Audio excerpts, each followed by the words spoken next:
Hello there. In this video, I want to talk to you about how the more you learn, the less you know.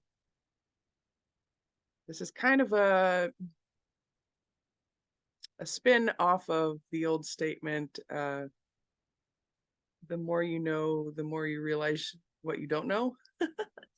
It's a little bit different than that, though. So, because um,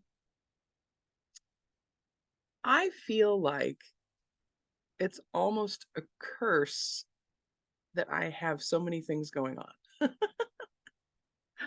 Every day I get all of these ideas in my head. I'm a very creative person by nature, but that can be a hindrance because you're always delving into all of these different things, you're trying different things, and you're always exploring new ideas. You might be a binge learner. I'm a lifelong learner, and I'm always trying to find the knowledge that I don't know yet. And because there's so much information out there, we're all on information overload. And it's almost to the point of paralysis. Now, if you're fresh out of the box, you don't know anything about anything, and let's say you decide one day to start on the path of being an entrepreneur and you buy a program and you go through the program and not knowing any better, you just do what they tell you to do. You don't deviate from this plan, and you could be wildly successful with one plan, one course of action, one idea. There's lots of people out there that have done this. And then there's people like me who can't get enough knowledge, and instead of taking just one course with one program, one idea, you're trying to take all of these courses with all of these different ideas, and maybe they're very similar. uh they're very similar in the topic, and yet they have a slight variance in the way that they're doing something. So now you're learning 20 different ways to do one thing. And now this person over here, their advice conflicts with this person over here's advice. And now in your head, you're thinking, I can't do it because I can't do it this way because this guy told me to do it this way, and this guy told me to do it this. So then you start short circuiting in your head, and instead of just taking a course of action and doing something, you're kind of in the indecisiveness, and you don't take action. So when I say the more you learn, the less you know, it's if you know 20 different ways to do something, you are going to be worse off than the person who just has that one plan of action and follows through on.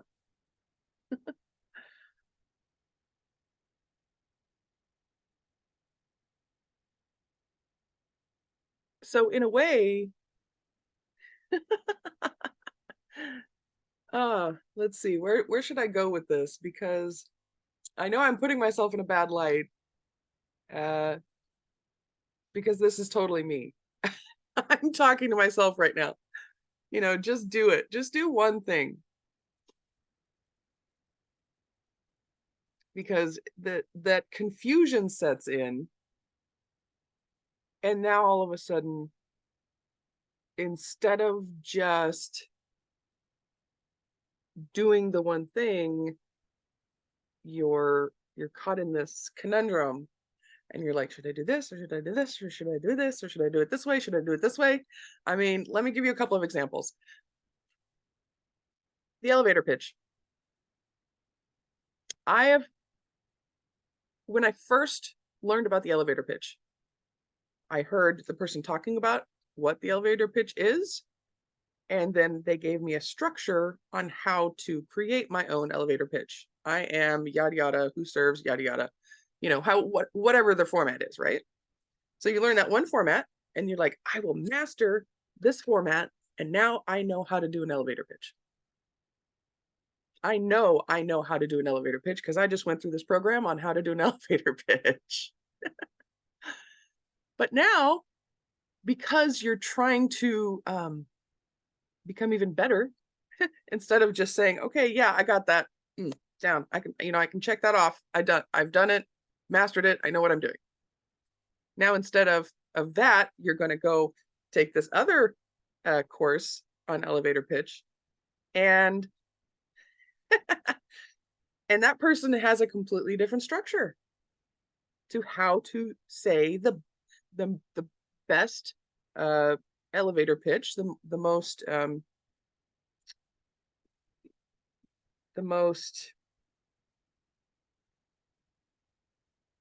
productive way to say it, right?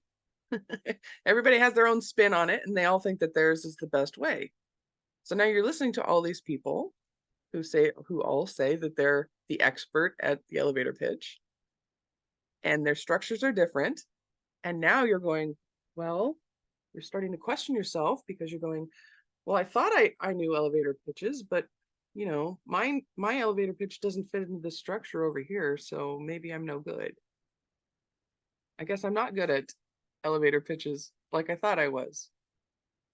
And then you're like, well, maybe I can combine this one with this one so that I can get the best of both worlds. And then you're not following either format correctly. and you're deviating once again from the structured way to do it that has been established by somebody else. And then you're like, well, maybe I should just learn more about elevator pitches. So you're going to go out and take more programs and learn from more people and binge watch YouTube or whatever. And now you have 50 different ways to tell an elevator pitch, right? And so you're like, oh no, what's the best way to do this? And that doubt creeps in. Like, if I go to a network meeting, should I do it this way or this way? And then instead of like having that mastered statement that you rehearsed in your head, now you're going to I don't I you just like you just get stuck totally, and you can't even speak, and you're worse off than if you had just taken that first elevator pitch that you thought that you mastered and using that. And then of course the more you learn, the more you find out some people out there think, oh, elevator pitches are dead. I hate elevator pitches. You shouldn't be leading with an elevator pitch. You should be doing something else entirely. So now you're going down that rabbit hole. And so now you're just stuck. and you realize that you actually do not know what you're doing. So now, instead of proceeding with confidence, you're reluctant to move forward because you have to commit to one thing or another, right? So even with the vast array of conflicting knowledge that you've now learned, what are you going to do? You can't unlearn things, unless you get severe head trauma or something, but God forbid. So how do you proceed with that? That's what I'm grappling with, and that's probably why I decided to make this video, because, again, I am talking to myself here because I've found myself in this exact predicament. Do I do the elevator pitch this way, or do I not do an elevator pitch? Or I just throw a monkey wrench in the works and try to do my own thing? So how do you move forward?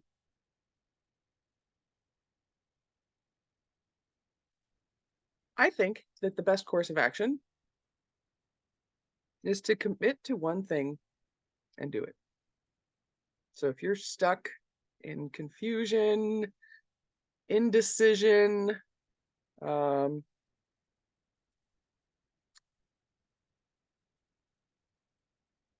you're just faced with all this conflicting information and you're short circuiting, just pick a lane and drive in it. Just do the thing. And don't change course midstream. I know it's going to be extremely difficult, but please heed my advice when I tell you taking one course of action to completion and committing to that is better than changing course midstream 1,000 times. It's a lot simpler, it's a lot easier, and you'll benefit greatly from it, because if you just focus on one thing, you will be successful. This kind of lends to the idea, the shiny object concept, where we're just floating from one thing to another, and this is new and exciting, so you jump into it for a while and you're very excited about it, and you're like, wow, this is the best thing ever, this is going to change my life. And maybe it's something that takes several months or even years to go through with, and then, oh man, I've seen this. Oh, I've seen this in so many people. It's sad. They're they've even maybe they've even become successful at this one thing. And then they're like, "Oh, I'm bored with this now. I'm not passionate about this anymore. I would rather pursue this other thing over here. I got what I wanted and I realized it wasn't what I wanted." But if you're successful at it, keep doing it. Do you know what percentage of people in this world can say that they are successful? So if you've ever gotten to that point and you're just like, oh, this is so boring, I'm just gonna walk away from all of this and start something different. Or I'm gonna go buy another $50,000 program so I can go learn this other thing over here because this is what I'm really passionate about. You know, a year later, they're saying the same exact thing about that other thing over there that they just spent $50,000 on, that they gave up everything for. It's this endless pursuit. Meanwhile, the person that just stayed the course, maybe that one person that you thought was the simpleton because they only had one idea in their head ever, they took that idea with such conviction and such commitment and focus that they became wildly successful, and now they're a cajillionaire. So sometimes too much knowledge can be a curse. That's, I think that's going to wrap it up for now. I could go on and on, but I think you get the gist of it. So how do we overcome this knowledge overload that we're all experiencing right now?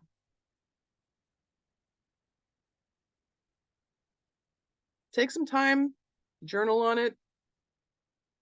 I like to, write out all of the points of everything that I've learned about this topic and kind of congeal it down into the most essential things so that you're not all over the place. So simple is better. Simple is better. So keep it simple if you can. All right. Well, thank you so much for listening. Have a great day.